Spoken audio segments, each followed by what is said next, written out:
Isika hiala eto. Izaho no tena voaloboka ary ny raiko no mpamboly. Ny sampany rehetra eo amiko izay tsy mamoa dia esoriny, fa ny sampany rehetra izay mamoa kosa dia dioviny mba hamoa bebe kokoa. Efa madio rahateo ianareo no ny teniko izay nolazaiko taminareo. Tomoera ao amiko ary izaho ao aminareo.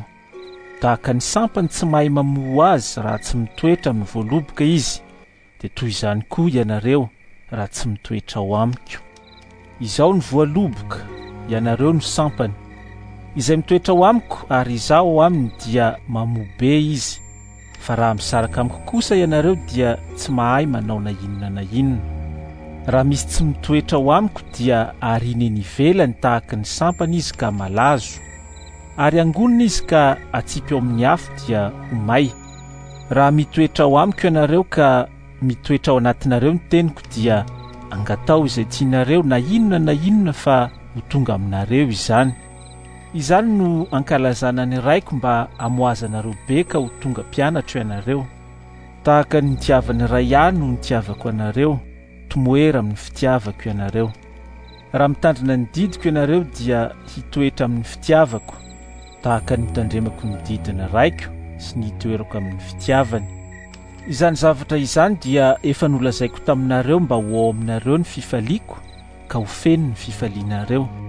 Izao ny didiko dia mba hifankatiavanareo tahaka ny nitiavako anareo. Tsy misy manana fitiavana lehibe noho izao dia ny manolotra ny ainy hamonjy ny sakaizana. Ianareo no sakaizako raha manao araka izay andidiko anareo. Tsy ataoko hoe mpanompo intsony ianareo, fa ny mpanompo dia tsy mahalala izay ataon'ny tompony, fa nataoko hoe sakaiza ianareo satria izay rehetra reko tamin'ny raiko no nambarako taminareo. Tsy ianareo no nifidy ahy fa izaho no nifidy anareo, ka nanendry anareo mba handesy hamoa ary mba haharetany vokatrareo, mba homeny ray anareo izay rehetra angatahanareo amin'ny anarako na inona. Izany zavatra izany no andidiko anareo mba hifankatiavanareo.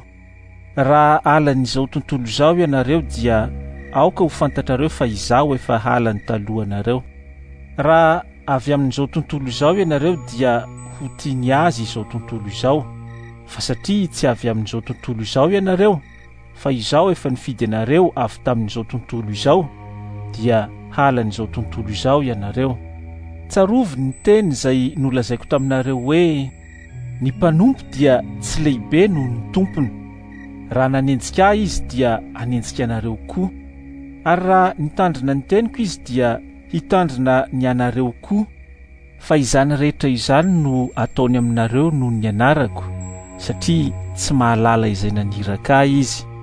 Raha tsy tonga aho ka niteny taminy dia tsy nanan-keloka izy, fa ankehitriny dia tsy misy fialana azony ataony amin'ny elony. Izay mankahala ahy dia mankahala ny raiko koa. Raha tsy nataoko teo aminy izay asa tsy nataon'olon-kafa dia tsy nanan-keloka izy, fa ankehitriny dia efa hitany sady efa halany aho sy ny raiko koa. Fa tonga izany mba ahatanteraka ny teny izay voasoratra ao amin'ny lalànany hoe halany tsy amin'ny antony aho. Fa raha tonga ny mpananatra izay irahako aminareo avy amin'ny ray, dia ny fanahin'ny fahamarinana izay mivoaka avy amin'ny ray, dia izy no vavolombelona hanambara ahy. Ary ianareo koa dia ho vavolombelona hanambara satria ianareo dia efa teto amiko hatramin'ny voalohany. Izany teny izany dia efa nolazaiko taminareo mba tsy hahatafitohina anareo. Androkanareo tsy ho isan'ny sinagoga izy.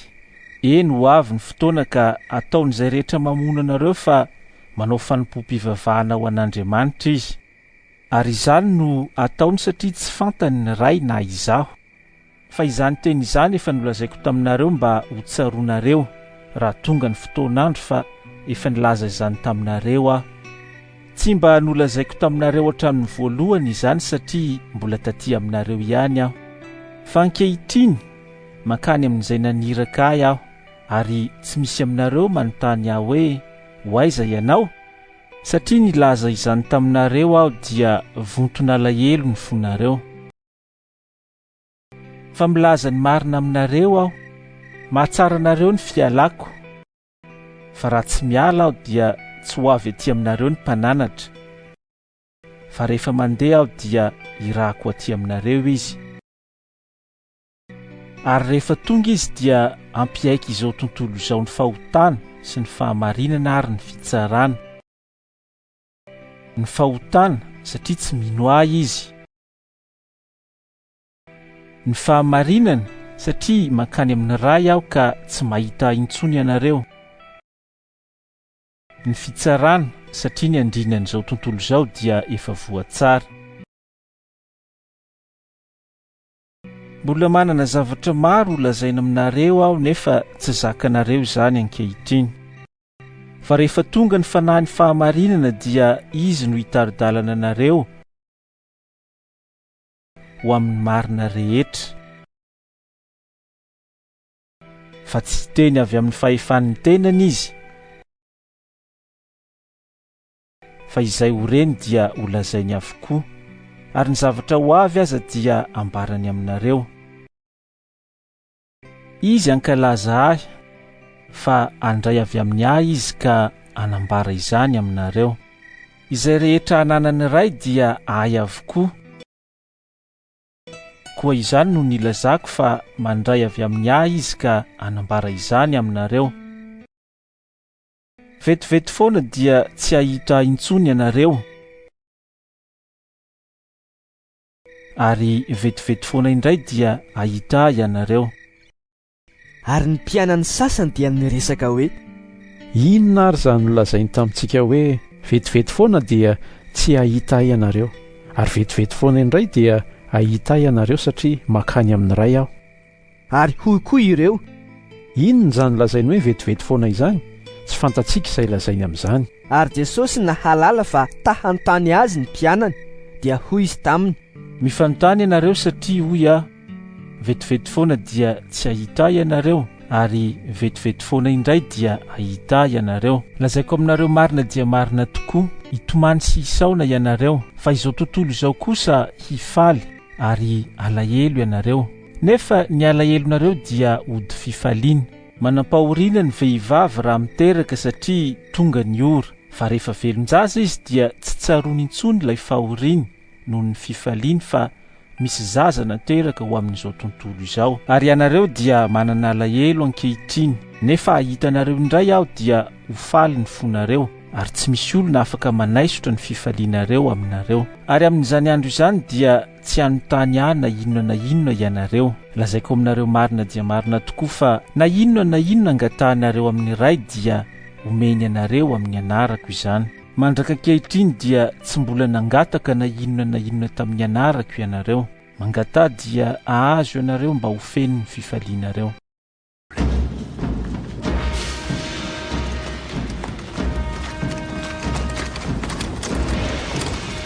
Fanoharana no nilazako izany zavatra izany taminareo, fa ho avy ny fotoana izay tsy ilazako fanoharana aminareo intsony fa ambarako tsotra aminareo ny amin'ny ray.